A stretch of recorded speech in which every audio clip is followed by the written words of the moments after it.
Welcome everyone. Today we are lucky to welcome to the Mind Game of Basketball podcast Erdem Can, who is a former assistant coach in Fenerbahce for 9 years under Željko Obradović, and who is now assistant coach at the Utah Jazz with Quinn Snyder. So thank you, Erdem, for being here with us and developing about the mindsets that's useful for basketball players and coaches in basketball.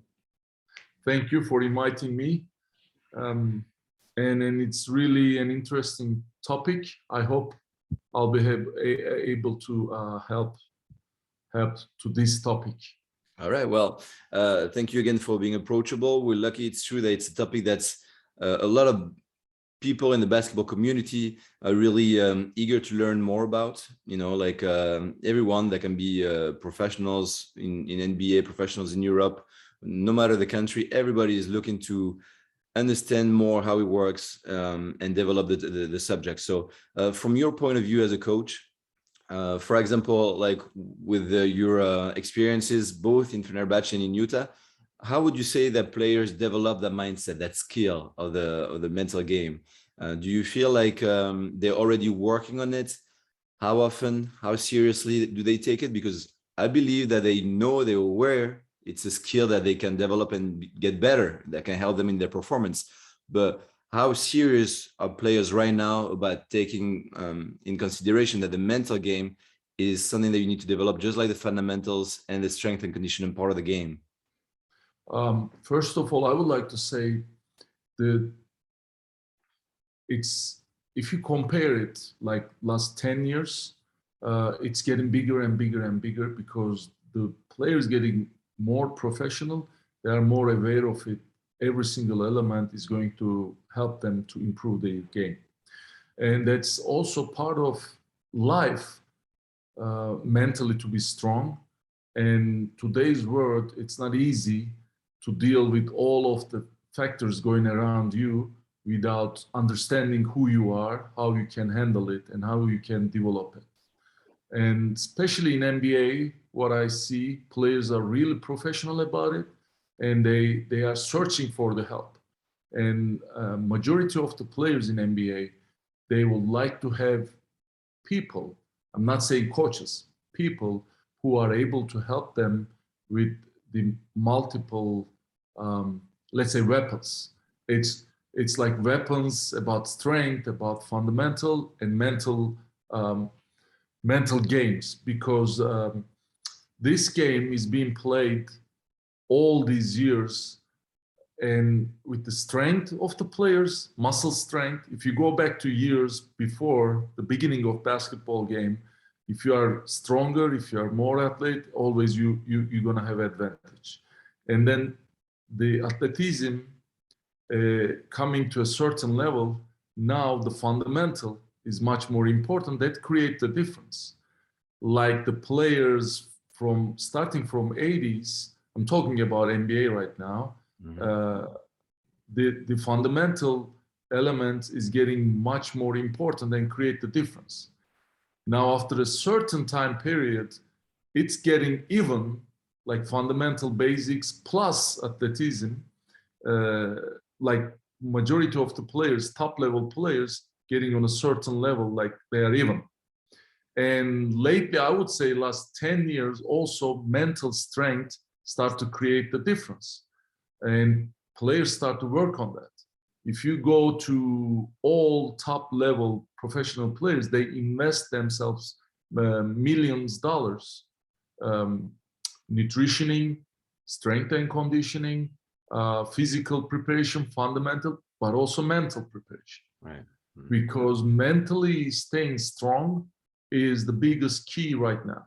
So I would say last 10 years, it's getting better and better. It's getting more and more important for the professional players. I'm right now talking about basketball, but that's obvious for American football, baseball, tennis, whatever sports you talk, it's definitely one of the major elements. Even golf, you know, that's.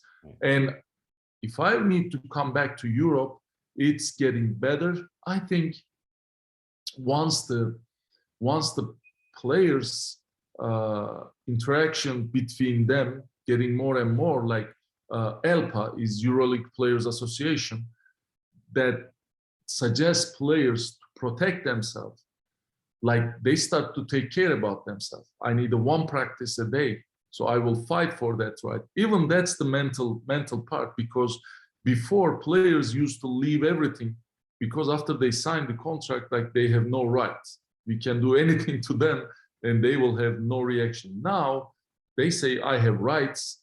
I need to protect myself. I need to protect my mental health. And that's part of the game, right? You play the game, but you need to stay fresh. You need to spend time with your family, for yourself, and then you will perform better. I think that's going to get more and more important, and people will understand it more and more. Right. I completely agree with you. Thank you for telling us all this information, like, pretty precisely. What I would like to reflect on is the fact that first you talked about the mental health and how to be mentally strong. Because it's true that in US, more than in Europe, you got to be strong mentally. And it's true that, to me, when I work with the players, the idea with the routines, the techniques, the habits that you need to give, like you said, both for players, but also for them as a person, as a human, to be developing themselves. And also, like, the work that you do with them doesn't have to be when you're down. Most players are going to reach you when you reach out to you when they're not feeling good, when they're not performing. That's not the idea. I mean, obviously you can help them with that, but the idea is to be able to develop when things are just fine the way they are, and you just keep adding a skill so that you can keep performing and growing, right? And the last point that I would like to make, according to what you say, is that before reaching mental health issues, the idea is actually to be helpful with the development of the mental workout, so that if you get the right habits, the right routines that fits to your personality, because everyone is different.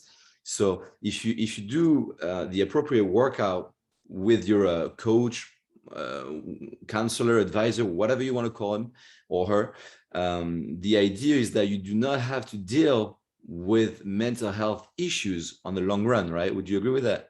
That's definitely a very, very, very important point, because it's like, why would you have trainers in the teams?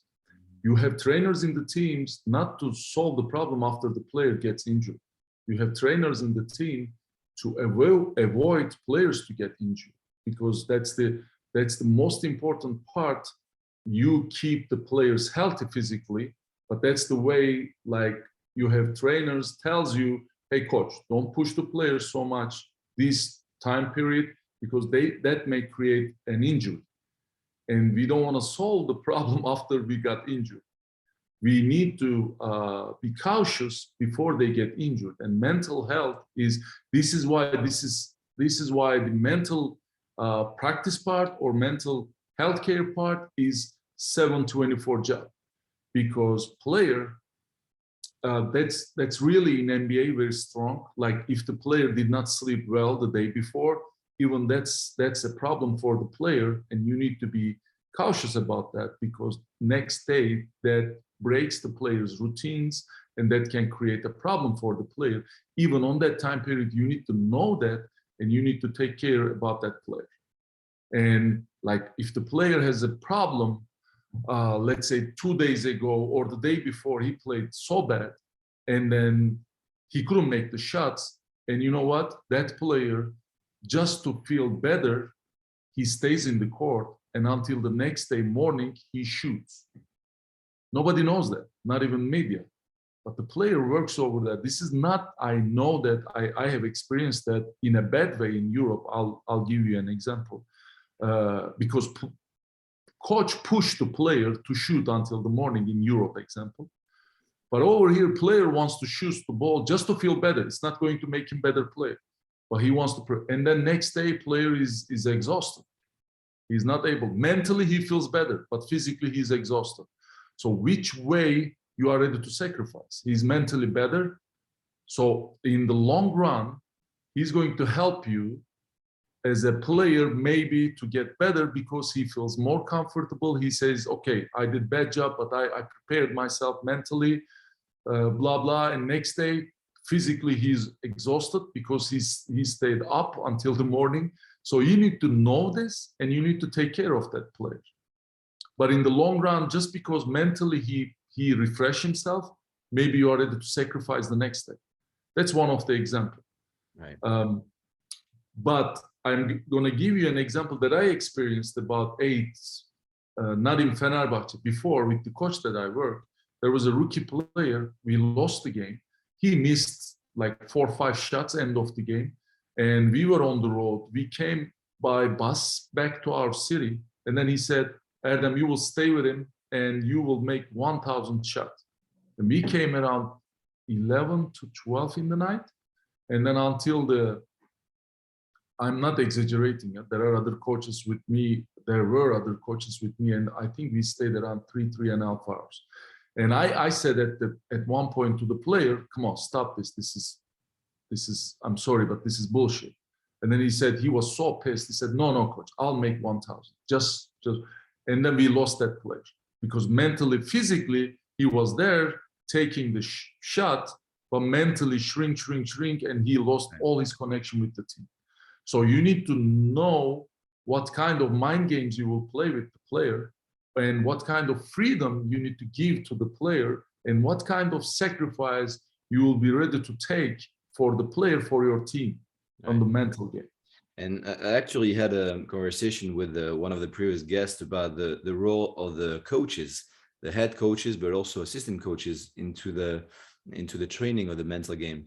Because I agree to say that coaches, you have good ones, you have bad ones, you have coaches. The same coach can have a speech, a philosophy that's being understood better by one group or another, depending on the seasons. We see this every year.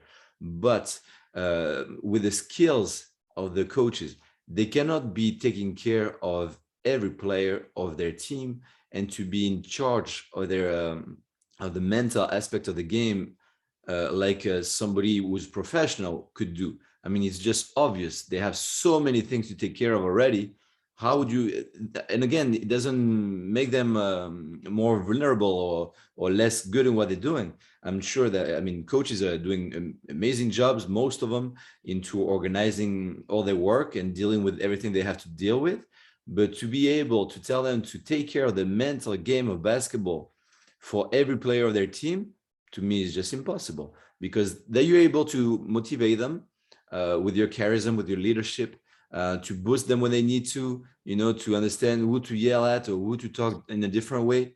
I understand that coaches can do this, but who is able to, what coach is able to be right next to the player when he needs to listen on a regular basis, to teach them the right techniques, to understand specifically what way and what vision he has on the long run to help him grow with his mental game. I don't think it's appropriate for the head coach or even for the assistant coach. It's just too much work, in my opinion. What's your take on that? My opinion is a little bit different than yours, because I agree, but that creates the explanation of I think the best coaches. Because I think, especially today's world, as a coach, you need to be able to touch everyone in your group if you are a leader. You need to be able to touch them. I'm not just talking about the players. I'm talking about all the trainers, all the coaching staff. You need to know their needs, because this is human being and you are leading the human being. I'm not saying you are managing or you are not a boss. You are a leader. That's a big difference. And as a leader, you need to know them. You need to be able to touch them. Sometimes even physically touch. It depends. You know all these, you know, different personalities. Somebody needs to be touched. That's going to be enough. Maybe you don't even need to say a word. Someone needs to get pissed that he's going to be alert and perform you. But maybe your trainer has problem that you need to know that, or someone has a kid who is disabled and he needs to help him in his life also. So the more you understand the people, you will be able to lead them better. So coach needs to know. I think as a head coach, you need to know every single person's needs. I couldn't agree more with you about this. And the coach, I believe, might have his limits as well too. You know, like, so what about the coaches? Do some of them work on the mental game? Do some of them take the time? You know, how do they deal with all that pressure, dealing with everybody? At some point, it's the same way then for players. You have way more pressure than the players because you have way more players to take care of and so many more things to worry about and think about and plan. So what about coaches? Do you believe like some of them, I'm gonna say, you know, something just so regular, but do some of them do meditation? Do they work on visualizing? Do they do breathing techniques regularly? You know, like, is it something that in the NBA, because in Europe, I think we're far from it, but is it something in the NBA that coaches are open to say, I am working on myself this way? It's first of all, personally, I'm working on this. I'm really personally working on, because I believe in that. This is science. This is not this is science, and you need that. Today's game, you need that, because today's game is much more than X and O's. Because if your player is not sharing the same feeling with you, or let's put it in this way, if they don't feel that you share the moment with them, you feel together with them, then that's going to be a problem. You need to be connected. And the way to be connected with the generations and dealing with all this pressure, you need to use science. And what you tell right now is science, the breathing techniques, the visualizing, talking with the mentors. It's the part of greatness. If you want to be great, you need to be aware of it, and you need to involve this element in your work. So I totally agree on that. Don't get me wrong, the previous talk that I made, No. I'm not saying, of course, coach cannot handle all of this. He has to know, and he has to be able to touch. But then after, he needs maybe Delegate. trainers, maybe mental coaches to help, to observe the team all the time together with you, to observe all the players, every single one of you, maybe all the other workers, your supply guy, your equipment guy, your doctor, your physio, your therapist, because that's the part of the group. That's not just 12, 14 players and one coach. That's around 50 people work together. It's like I read one book last year about the story, the person who tried to reach the North Pole, and he's the person, I forgot the name, I'm sorry, this is so, It's okay. right now what we are doing is without preparation, so we are just talking. It's fine. So that person, to lead his group, there are two different groups, try to reach the North Pole, and that's a great example about, I suggest everyone to read. I'll find and I'll text you the book. There are two different groups try to reach the North Pole, and one of them is succeed just because of the leader of the team, understand the needs of the group, manage to divide the works, the responsibilities, and that's how manage the fight with the difficulties, and then they make the North Pole. And that's why I'm saying this, to reach the target, you need to know the needs, and you need to manage how to divide the roles, and you need support to separate the mental fight between the players and the game, because players fight with the games also in order to develop, let's say. Right. So you say you worked on the mental side of it. So what are the techniques that you use? Is it just breathing techniques, the meditation, if you're okay to talk about, or to give examples? No, I can, not deeply about everything, but I can say like breathing techniques, I'm working on that, and that's helping. And it's not just about game preparation. It's like your daily routine about the life, because it's about your awareness. That's if think about that. It's if you get more oxygen in your body, in your brain, you'll relax more, your heartbeat is going to get better, and then you will have better understanding. That's one part. Blood pressure go down. Yes, exactly. So all is science and physical explanation. The visualization is, for me, is when I used to play, I remember in 90s, we had one strength coach. He had relation with United States. He was going back. He was like working in States in one university. So he came with techniques with us, and he was making us day before the game closing the lights in the locker room, creating a silence atmosphere. And he was saying that think about the game for a minute, don't even talk, play the game in your mind. The night before the game, just before you go to bed, close your mind, create an silence environment and think about the game. So I was a little bit familiar with this, those days that he was trying to do. And now I am doing a little bit of these things before the game preparation, and like convincing yourself for the game, like in a positive way. Positive thinking methods is helping. There are repeating the things that you want to do consistently, and those kind of things are really helping me. Right. Okay.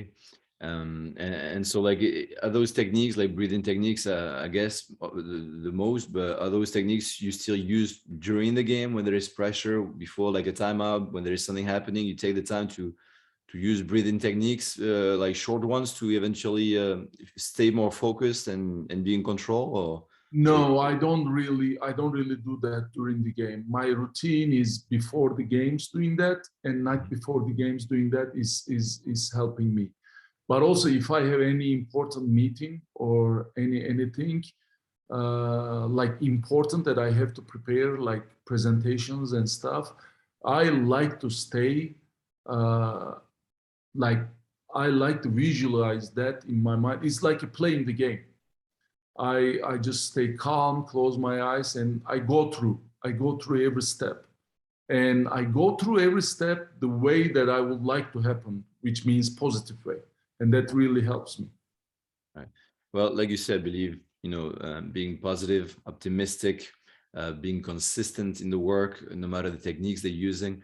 And we're talking a lot about the NBA or EuroLeague top level right now, but like you said earlier, it's about life lessons, and it can be useful to so many basketball players, no matter the level or the age. With other guests, we also talked about the importance of developing the skills of the mind as a child. It's you talked about being in the 90s or 80s, talking about visualization, but I believe we need to educate the players so much earlier, right? And it's something that I think will come through time. In US, again, you have a lot of parents who are able to, let's say, invest in their kids. Some of them obviously want them to be professionals, but we know it's a very little percentage that manage to do this. So it's also about being happy, being consistent in your life, in a couple, in your job. And it's true that in Europe, it's going to take, to me, a few more years. So maybe, like you say, the word of mouth is going to spread. You got to prove, you got to be consistent in the work, but it's so obvious that it's important to develop just like the fundamentals. And I know I've been coaching, again, all ages, and it's so important that you talk to kids, deal with emotions the same way that you deal with emotions when right now we see playoffs in every league, in the world. It's playoff time. So how do you deal with the pressure? How do you deal with the emotions? Are you able to stay in control of your game when it's the last possession? When you see Misic, when he shoots that shot for the semifinal against Olympiacos, he's in complete control of his game, and that's why he's paid what he's paid for. But you see maybe half of the player being able to take a shot that they're in control. And I'm not taking about scoring or missing the shot. I'm saying taking a shot you're in control. That some of the players are like under the pressure of the defense, and basically in the end taking a shot that's, if it's in, it's like a miraculous, right? So that's where the importance of the man game of basketball is tremendous. I always believe like practice makes you better about everything. Whatever you do in life, if you practice, it makes you more consistent, stronger, and more successful. It's about and like mental preparation. If you do this as a routine, as practice also, it makes you better. But because that brings you awareness, once you have better awareness, you will have more confidence, because the human being is the biggest problem about confidence, that if you don't know about yourself or what the things are going to be like, and the fear comes. And once the fear comes inside because you don't know, then your confidence shrinks. The more awareness brings more knowledge about yourself or whatever is going to happen, and that brings more confidence. If you have more confidence, you will do everything at least as yourself. So I think mentally practicing about it and taking the right help from the right people is going to help. All right. I couldn't agree more with you. One more time, like practice, consistency. And that's the idea of the podcast today, to be able... I have a question for you. Tell me. Go ahead. What would you think about this mental preparation? Because this is part of mental health. Like you said, early generations or younger generations needs to start. How about this to be in the schools, like a lecture to be? Because that's about life. We talk about sports right now, but that's about life. Imagine how many people are dealing with social media, and there is so much standardization in human being right now. So it's less awareness what's happening around our work, because phone or computer, whatever is that, social media is like making us like standard people. So what I'm saying, the more we give this mental awareness to the people in younger generation, they will have better decisions. But like you talked about this. To me, it's it's positive what you just say. But to me, it's like a complete different topic in the way I'm talking about the school side. I agree with you completely. The thing is, it's so wide as a topic, meaning you have so many kids who don't have the same education. And I'm not talking about intelligence. I'm talking about learning the respect, about how to be polite, how to be respectful, how to have being on time, the way to talk to people, understand adversity, all those things. So that's where sports, and you see it even in the US, like historically, about the coaches in high school or in NCAA talking about their teachers, and they're not teaching any other kind. They're teaching basketball. But all over the world, you have this in Turkey, you have this in France, you have this in all of the countries playing basketball and sports in general. In sports, you transfer values to kids and to players, right? And that helps a lot. So I agree with you. They will be necessary, obviously, because we have more and more people, and you do meet a lot of people. I know that in France it is the case. We have a lot of problem with kids growing up, and they do not have the right basis of knowing the right values. And we're not asking to be perfect. We're asking to be polite, to be on time, to be respectful, and to learn how to give the best they can. And that's where sports, to me, again, it's something that's amazing for kids. And right now, we're not talking about being professional. We're talking about outperforming yourself, about giving the best you can, about making a network with other kids, about finding mentoring with teachers, or coaches, and things like this. Would you agree with that? Yeah, definitely. I think that's one of the most important parts, to invest the future in the right way. Right. To invest in a future in the right way, to educate people, to educate minds. If you educate minds, I don't think as long as you are educated, you will find the right way. You will do the positive things for people. There will be a better world if the mind is educated. Right. And just to end on this, so that I don't take too much of your time, like you say, I believe, again, the idea of the podcast here is to inform people, to educate, to say, hey, we know that that it's important to work on your mind. What do you do about it? Nothing. Here is the information. Look, it's not that complicated. We can start with simple methods, simple routines. you know, get a taste out of it. And like you say, if people really give it a try and learn through practice how to appreciate the work and the improvement they're gonna make on a personal growth and as a player, they're gonna want to keep working at it and to develop even more. So that's really the idea of the podcast here, and to make sure that you know, guys, work on your mental game, do what you have to do, be consistent, simple routines, do the breathing techniques that you feel comfortable doing, visualize, reach out to the person, reach out to us if you feel like it. We're available online, you know, and make sure that you reach out to someone that you're able to communicate with, that you feel like you're sharing values with. To me, it's important because we're talking about skills, you know, and you have people online who are like more fashionable than others, let's say. But what's important is really to have a true relationship of trust and honesty with the person that you're going to connect with. Yeah, definitely. All right. Well, Erdem, thank you so much for coming over today. We really appreciated having your input on the mind game of basketball from EuroLeague and NBA standpoint. So thank you so much for being available. And it was really interesting to hear all what you had to say today. Thank you for your invitation. That was great for me also. I hope we would have little help to someone. All right. Thank you so much, Erdem. Thank you. Thank you.